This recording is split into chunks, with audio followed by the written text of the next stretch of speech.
The wind was a blade against the world, sharpening itself on the corners of the small cabin and screaming through the pines. It had been howling for 2 days, burying the valley in a shroud so white and absolute it felt like the end of things. Inside, Elias moved with the quiet economy of a man long accustomed to being the only living thing in a room.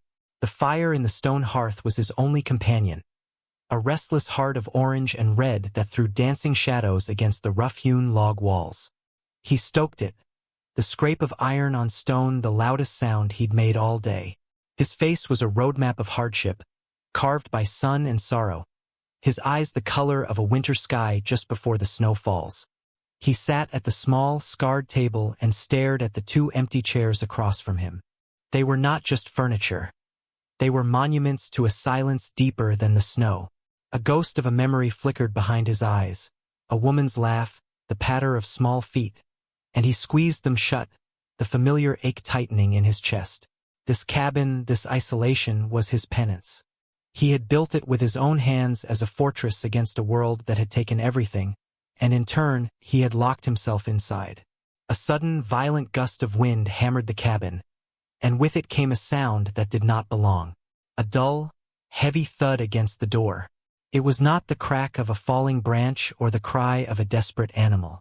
It was the sound of a body. Elias was still for a long moment, the rifle leaning by the door suddenly seeming closer. No one came here. No one knew this place existed, tucked into the crease of a forgotten mountain. He moved deliberately, unbarring the thick plank door. The wind tore it from his grip, slamming it open against the interior wall. And there, half buried in a fresh drift, was a heap of dark rags that resolved itself into a woman. She was crumpled on his doorstep like a discarded doll, black hair fanned out against the snow, one hand flung out as if reaching for the warmth she could not have. He saw the impossible first. She wore no shoes. Her feet were blue and bloodied, raw against the blistering cold. Tucked into the curve of her body, sheltered from the worst of the storm, was a small child, a boy of maybe 5 or 6, his face pale and still. Elias felt a jolt, a phantom pain from a wound he thought had long since scarred over. Without a second thought, he scooped the woman into his arms. She was lighter than a sack of feed, a fragile collection of bones and desperation. The boy remained curled, a silent, unmoving bundle. Elias carried them both inside, kicking the door shut against the raging storm. He laid her on the bearskin rug before the fire, her breathing a shallow, ragged whisper. The boy did not stir. He worked with a grim efficiency born of old battlefields and forgotten tragedies. He stripped the frozen, torn dress from her, his gaze clinical, noting the map of bruises on her skin, the sharp jut of her ribs. An ugly, puckered scar, shaped like a cruel brand, circled her left wrist. He wrapped her in thick wool blankets, his movements rough but sure. Then he turned to her feet. The sight of them made his stomach clench. He fetched a basin of snow, not warm water, knowing the shock of heat could destroy the frozen flesh. He packed the snow around her feet, a slow, agonizing process of bringing life back to what was nearly dead. The woman moaned, a low, guttural sound, her eyelids fluttering. Her eyes opened, wide and dark with terror, the eyes of a cornered doe. She tried to sit up, her gaze darting frantically toward the boy. "He's safe," Elias said. His voice was gravel, rough from disuse. It was more sound than he'd made in a month. She didn't seem to hear him, her entire being focused on the small, still form he had laid near the hearth. He gently pushed her back down. "Rest. The boy is safe." He turned his attention to the child, checking his breathing, the pulse in his thin neck. The boy was cold, deeply asleep from exhaustion, but he was alive. Elias wrapped him in a separate blanket and placed him closer to his mother, where she could see him. For hours, he worked in silence, tending to the woman, melting snow for broth, forcing spoonfuls of the warm liquid between her cracked lips. She watched his every move, her fear a palpable thing in the small cabin. She did not speak. The boy did not wake. The blizzard continued its assault, sealing the three of them in a world of wood, fire, and wind. The next day, the woman was awake, propped against the wall. The terror in her eyes had been banked, replaced by a wary, unblinking vigilance. She had pulled the boy into her lap, her arms a cage around his small body. He was awake now, but just as silent, his eyes huge and dark in his pale face. He stared into the fire, unmoving, as if the flames were the only thing in the world. Elias set a bowl of stew and a cup of water on the floor near her, then retreated to his side of the room. He did not press her. He did not ask for a name or a story. He understood that she was a creature of pure survival, and that trust was a currency she did not possess. He watched her from the corner of his eye as he mended a leather strap. She waited until she thought he was not looking before she ate, quickly, desperately, feeding the boy small bites first. The boy ate without expression, his gaze never leaving the fire. Days bled into one another, marked only by the shifting light through the single, frost-caked window. The storm outside raged, a physical manifestation of the turmoil within the cabin walls. The silence was a living entity, broken only by the crackle of the fire and the howl of the wind. It was a language Elias understood. He communicated in gestures. He left a clean, mended shirt of his late wife's near the woman. It was too large, but it was whole and warm. He saw her clutch it to her chest when she thought he was asleep. He spent an afternoon carving a block of pine, his knife moving with practiced ease. When he was done, he had a small, rough bird. He set it on the mantelpiece and walked away. The next morning it was gone. He saw it later, clutched in the boy's small hand. The child held it so tightly his knuckles were white. His thumb stroking the smooth wood over and over. It was the first sign of life from him that wasn't merely breathing. The woman began to move about the cabin. Her feet, wrapped in clean bandages Elias had provided, were healing. She moved like a phantom, her steps soundless. She started helping in small ways. She added wood to the fire when he was outside. She stirred the stew simmering over the hearth. She folded the blankets in the morning. Each action was a question, a tentative step across the chasm of fear that separated them. Elias acknowledged them with a quiet nod. He was mending a section of fence near the barn one afternoon when the storm had finally exhausted itself. The world was utterly still, draped in a blanket of pristine, blindingly white snow. The silence was different now, peaceful, not oppressive. He heard a soft crunch behind him. She was standing there, wrapped in one of his old coats, the boy holding tightly to her hand. "Alara," she said. Her voice was a dry rasp, a surprise in the vast quiet. He turned to face her. It was the first time she had spoken a word to him. "My name is Alara. This is Finn." Elias simply nodded. His own name caught in his throat. He hadn't said it aloud in years. "Elias," he managed, the name feeling foreign on his tongue. She looked at the fence he was mending, the careful way he wrapped the wire. "You are a good man." It was not a question. It was a statement of fact that hung in the cold, clear air. Elias did not know how to respond. He had not considered himself a good man for a very long time. He just turned back to the fence, his hands working a little faster than before.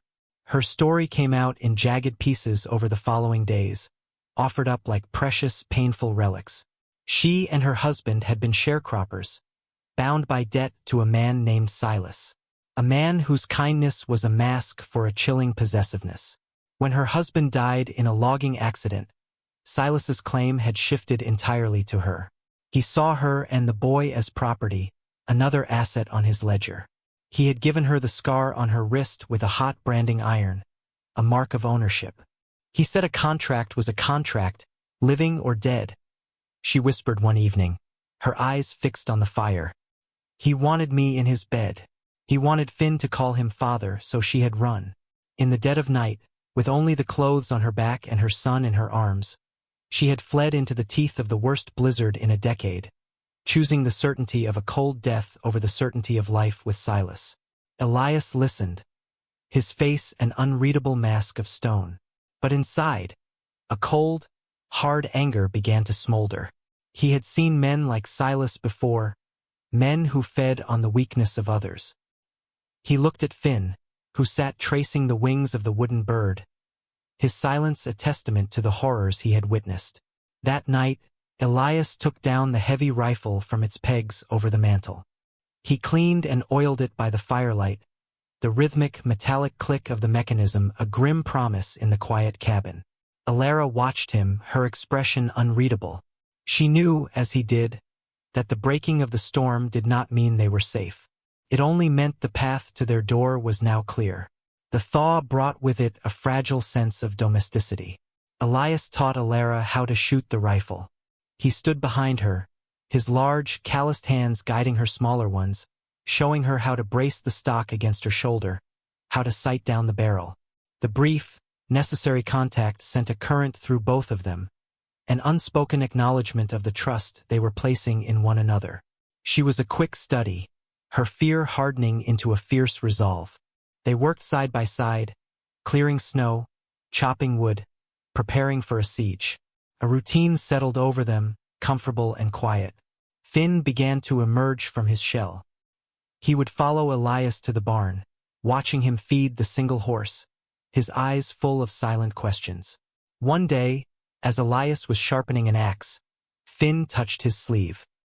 He held out the wooden bird, then pointed to a splintered edge on its wing. Elias took it without a word, carefully sanded the rough spot smooth with a piece of leather, and handed it back.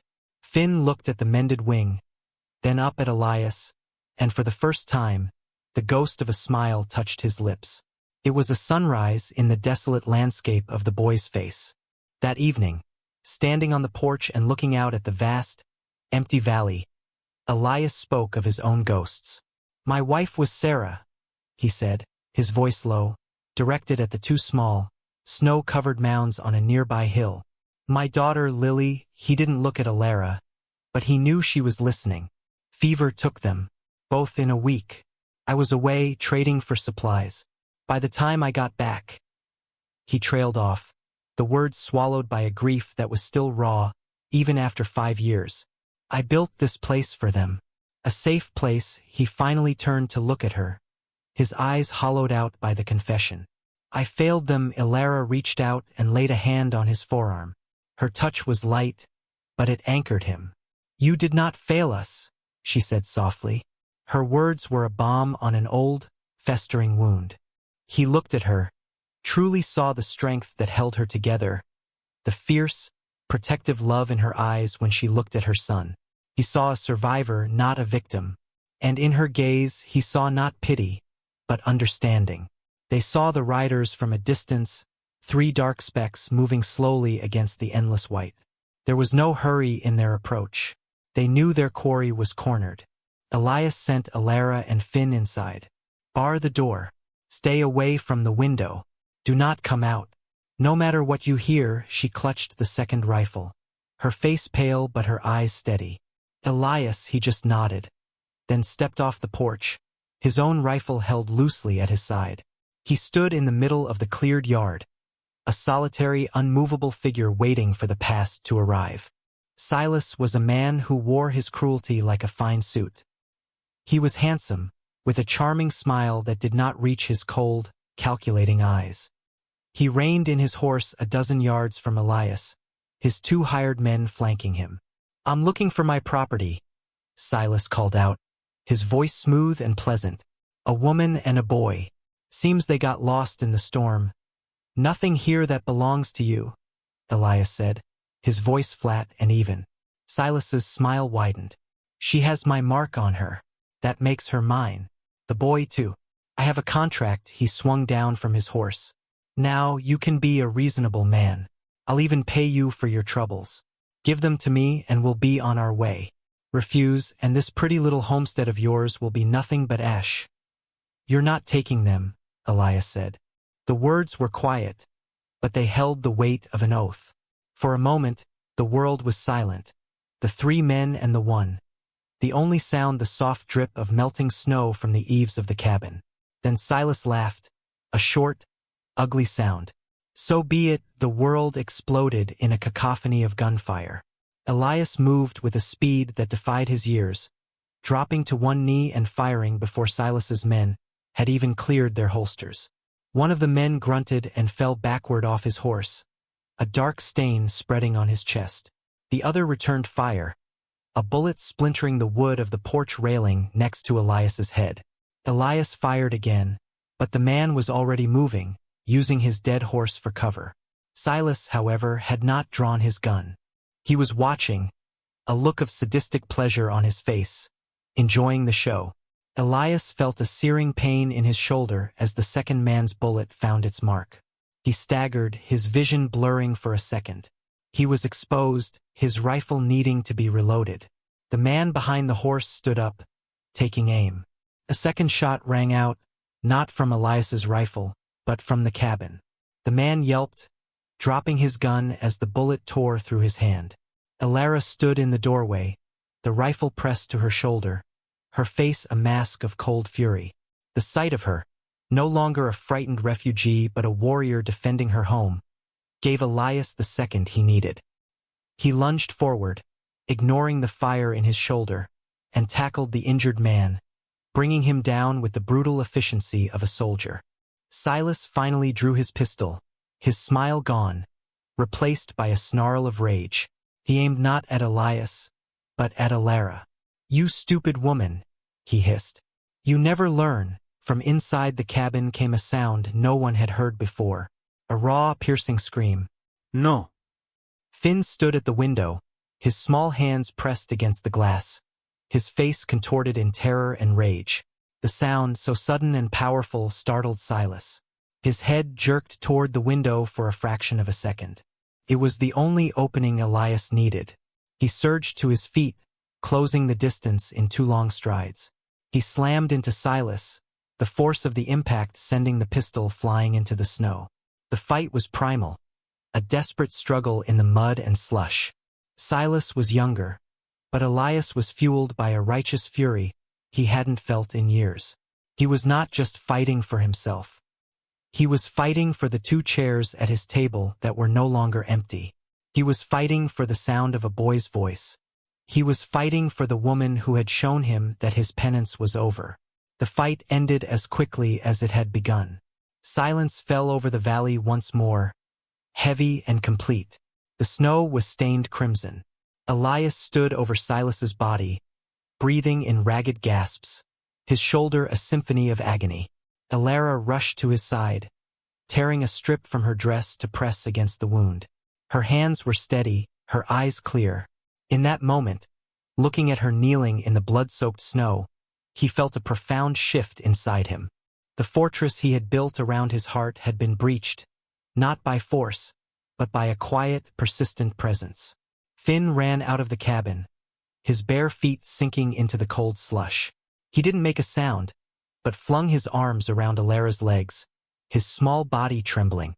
His wide, tear-filled eyes were fixed on Elias, a look of terror and dawning gratitude. Elias looked from the woman to the boy. He looked at the 2 graves on the hill, serene in the afternoon light. He looked back at the cabin, at the doorway that now represented a beginning, not an end. He reached down with his good hand, his fingers trembling slightly, and gently rested it on Finn's head. It was a benediction. It was a promise. Later, the grim work done, they sat by the fire. Elara cleaned and stitched Elias's wound with a focused care that spoke volumes. Finn was asleep on the bearskin rug, curled up near Elias's feet, the wooden bird clutched to his chest. The cabin felt different, felt full. The silence was no longer one of emptiness, but of shared peace.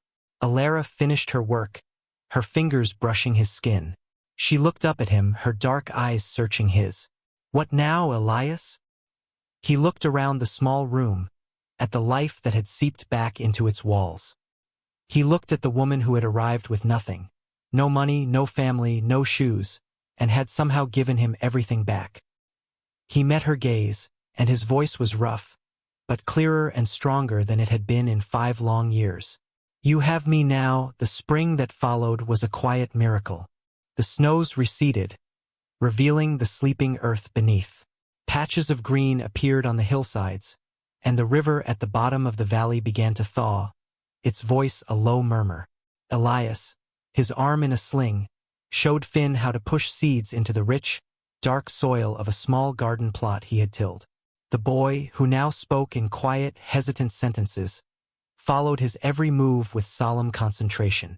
Elara hung laundry on a line stretched between two pines, her soft humming a gentle counterpoint to the chirping of the returning birds. The mended fence stood strong. The two graves on the hill no longer seemed like an ending. They were simply part of the landscape now, a piece of a story that was still being written. One evening, as the sun dipped below the mountains, painting the sky in hues of purple and gold, the three of them sat on the porch. Finn leaned against Elias's good side, tracing the grain of the wooden floorboards with his finger. Elara rested her head against the porch post, a look of weary contentment on her face. They were a family forged in snow and blood, their bonds made not of law or lineage, but of shared survival and a quiet, unshakable love. They were scarred, all of them, but they were whole. And in the vast, wild silence of the valley, they were finally home.